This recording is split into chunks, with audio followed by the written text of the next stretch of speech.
आजमगढ़ से बड़ी खबर है। धर्मेंद्र यादव के खिलाफ अपर्णा करेंगी प्रचार। बीजेपी प्रत्याशी निरहुआ के लिए रोड शो करेंगी। सपा की ओर से धर्मेंद्र यादव चुनावी मैदान में। उपचुनाव के दौरान दिनेश लाल यादव निरहुआ ने धर्मेंद्र यादव को हरा दिया था। लोकसभा चुनाव 2024 में 5 चरणों का चुनाव पूरा हो चुका है। छठे चरण के लिए अब सभी राजनीतिक दलों ने अपनी अपनी पूरी कोशिश कर रहे हैं प्रचार करने के लिए, प्रत्याशी को जिताने में जुटे हुए हैं। और इसी कड़ी में पूर्वांचल की सबसे हॉट सीट मानी जा रही है आजमगढ़, जिसमें लगातार नेताओं का आने जाने का सिलसिला जारी है। और इसी कड़ी में आज अपर्णा यादव चुनावी मैदान में रहेंगी और प्रचार करेंगी। और हमने तो यहाँ तक सुना है कि कुछ अधिकारी अपनी सीमाओं से बाहर जाकर के समाजवादियों को परेशान कर रहे हैं। आजमगढ़ की लड़ाई अब परिवार तक आई। ये सीट समाजवादी पार्टी की प्रतिष्ठा के साथ साथ अखिलेश यादव के लिए नाक की लड़ाई है। चचेरे भाई धर्मेंद्र यादव के लिए अखिलेश यादव आजमगढ़ में लगातार प्रचार कर रहे हैं। आप देखिएगा, जिस समय चुनाव 7वें चरण पर पहुंचेगा, जनता का गुस्सा भी 7वें आसमान पे दिखाई देगा। जो कुछ उन्होंने अपनी रणनीति बनाई है, इस बार उत्तर प्रदेश की जनता ने पूरा का पूरा सफाया करने का मन बनाया है। परिवार की सीट को वापस पाने के लिए घर की बड़ी बहू यानी डिंपल यादव भी अपने देवर के लिए आजमगढ़ में प्रचार किया था और आजमगढ़ की जनता से उन्हीं के अंदाज में समाजवादी पार्टी के लिए वोट मांगा था। आजमगढ़ के ई पवित्र पावन धरती के हम दोनों हाथ जोड़कर नमन करत हुई। आजमगढ़ की लड़ाई परिवार पर आई। आजमगढ़ में बड़ी बहू वर्सेस छोटी बहू। यादव खानदान की बड़ी बहू डिंपल यादव आजमगढ़ में देवर्स के लिए वोट मांगा था, तो परिवार की छोटी बहू यानी अपर्णा यादव जेठ के खिलाफ और बीजेपी उम्मीदवार दिनेश लाल यादव के लिए वोट मांगेगी।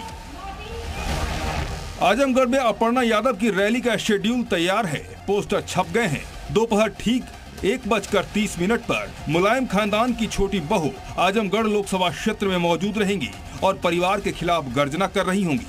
कई मोर्चे पर अपर्णा परिवार के खिलाफ खुलकर बोलती रही हैं। लोकसभा चुनाव 2024 के दौरान ये पहली बार होगा जब अपर्णा यादव अपने परिवार के किसी सदस्य के खिलाफ प्रचार करेंगी। इसके पहले कन्नौज, मैनपुरी, बदायूं और फिरोजाबाद में अपर्णा यादव ने अपने परिवार के लोगों के खिलाफ प्रचार नहीं किया था। ब्यूरो रिपोर्ट, जी मीडिया। मयूर हमारे साथ जुड़ चुके हैं इस खबर पर। मयूर, अब 6वें और 7वें चरण का चुनाव बाकी है, लेकिन इस वक्त अब जो लड़ाई है काफी दिलचस्प हो गई है। और आज क्योंकि अपर्णा यादव चुनाव प्रचार में आ रही हैं रोड शो करने, देखना होगा कि किसका साथ मिलता है इस बार, वोटर्स का साथ किसको मिलता है।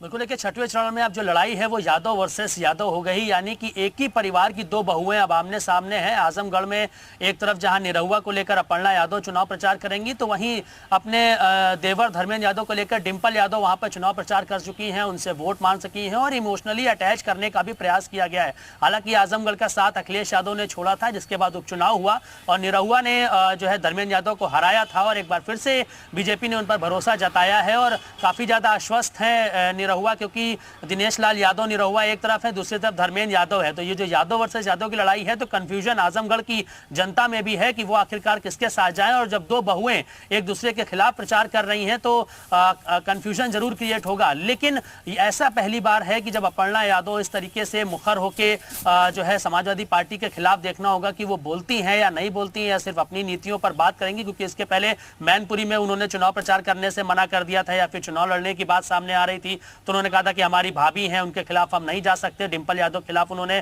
कुछ भी कहने से मना किया और अभी तक वो बचती चली आई हैं। कभी भी अपने परिवार के बारे में, चाहे वो अखिलेश यादव हो या फिर शिवपाल यादव हो या फिर परिवार के अन्य लोग हों, कभी भी आज तक अपर्णा यादव ने कोई भी बयानबाजी नहीं की है। लेकिन आज क्योंकि अब चुनावी मैदान में है, भारतीय जनता पार्टी की नेत्री है, तो ऐसे में उनको जिम्मेदारी दी गई है। दिनेश लाल यादव निरहुआ का क्या कहा जाए, ये दबाव है या फिर यूं कहा जाए कि अब थोड़ा मुश्किल जनता के लिए होगा कि जनता किसे चुने, क्योंकि जिस तरीके से आप बता रहे हैं कि बड़ी बहू और छोटी बहू मैदान में है और अभी तक अपर्णा यादव ने कभी कोई बयान नहीं दिया, तो काफी मुश्किल है।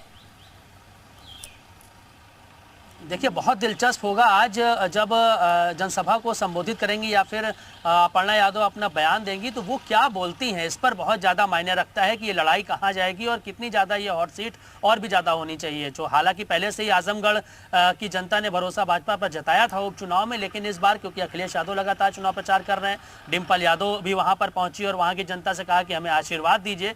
और समाजवादी पार्टी का गढ़ भी आजमगढ़ पहले रहा ज़रूर है, लेकिन अभी बीच में जो सेंधमारी हुई थी उसके बाद कहीं ना कहीं डिमोरलाइज है समाजवादी पार्टी। लेकिन अब अपर्णा यादव अगर वहां पहुंचती है चुनाव प्रचार करने तो कंफ्यूजन जनता के मन में जरूर रहेगा। वो ये सोचेगी कि किसको वोट दिया जाए, किसकी तरफ जाया जाए, क्योंकि जिस तरीके से सभी 80 सीटों पर जो है कमल खिलाने के बाद बीजेपी कर रही है, अखिलेश यादव कह रहे हैं 80 में 79 सीटें हम जीत रहे हैं। ठीक है, नजर रहेगी कि क्या कुछ कहती है अपर्णा यादव आज जब जनसभा को संबोधित करती है। बहुत शुक्रिया मयूर ये जानकारी हम तक पहुंचाने के लिए।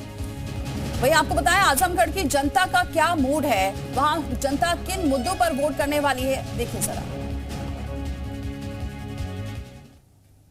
गाड़ी पटरी से उतर गई है। वजह क्यों?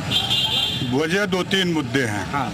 एक तो बड़ा मुद्दा जो इनका बेस वोट था ठाकुर, वो पटरी से उतर चुका है। या तो नोटा या तो गठबंधन। मोदी जी फ्री वाला अनाज दे, सारी सुविधाएं दे रहे हैं, आवास दे रहे हैं, शौचालय दे रहे हैं। ये जो अनाज की स्कीम है, भोजन का अधिकार कांग्रेस पार्टी लाई है, ये बेवकूफ बना रहे हैं लोगों को। अब मोदी जी बनेंगे प्रधानमंत्री या नहीं? भाई अब लोग मजाक उड़ा रहे हैं। मजाक उड़ा रहे हैं सर। नहीं बनेंगे। इधर कौन जीत रहा फिर? अखिलेश का है। अखिलेश? धर्मेंद्र जीत जाएंगे? यहाँ निरहुआ निकल जाएंगे या नहीं? मुश्किल लगता है, मुश्किल है, थोड़ा मुश्किल है। मैं पश्चिमी यूपी से हूँ, बाकी यहाँ मुश्किल लग रहा माहौल। पश्चिमी कहाँ? मुजफ्फरनगर, मेरठ कहाँ? मेरठ का भैया। चलो, उधर क्या मामला लगा था? वहाँ सपा चली थी। सपा चल जाएगी।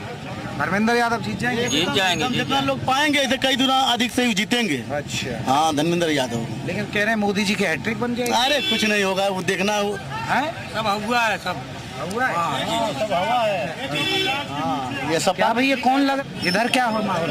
इधर निरहुआ लेकिन जो 15 का मुकाबला नहीं है इस बार। जो 15 महीनों में जो इन्होंने काम किया है, वो मतलब जीतने के बाद, हारने के बाद भी काम कर रहे थे। इसके पहले अखिलेश यादव थे, उन्होंने कुछ नहीं किया 3 सालों में।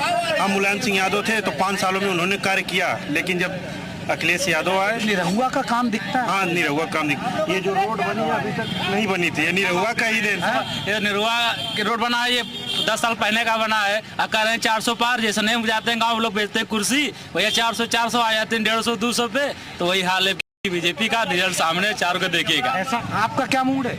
मूड तो बढ़िया है भाई। किसकी तरफ? निरहुआ की तरफ। निरहुआ की तरफ। मोदी जी बन रहे प्रधान? हाँ, बन रहे हैं एकदम।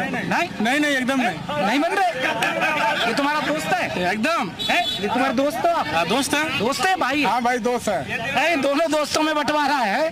तुम तो साइकिल वाले को बिठा के घूम रहे हो। अरे भाई, अब उसके दिमाग में जो वो बता रहे हैं, जो मेरे दिमाग में। माहौल यहाँ पे समाजवादी ने काम किया और समाजवादी का ही माहौल है। साइकिल चल जाएगी? साइकिल चल जाएगी। हैं? साइकिल चल रही है जी? नहीं, हवा निकल चुकी है साइकिल की। ये तो हवा निकाल रहे हैं अब भाई हम लोग जो देख रहे हैं कि साइकिल चल जाएगी। ये तो 4 तारीख को क्लियर हो जाएगा कि साइकिल की क्या है। और आजमगढ़ में बहुत ही कांटे की टक्कर है और संभवतः बाई इलेक्शन की पुनरावृत्ति होगी। बाई इलेक्शन कमल जी, ये तो कहना कठिन अभी है। अच्छा। क्योंकि अभी चुनाव जो है 25 तारीख को मतदान होना है, लेकिन ये कहना भी कठिन है कि कौन जीतेगा कौन हारेगा। लेकिन नेता जो है माला माल हो रहे हैं, देश कंगाल हो रहा है। जनता की रोज हार हो रही है और नेताओं की रोज जीत हो रही है। जो राम को लाए हैं हम उनको लाएंगे, दुनिया में फिर से हम भगवा लहराएंगे।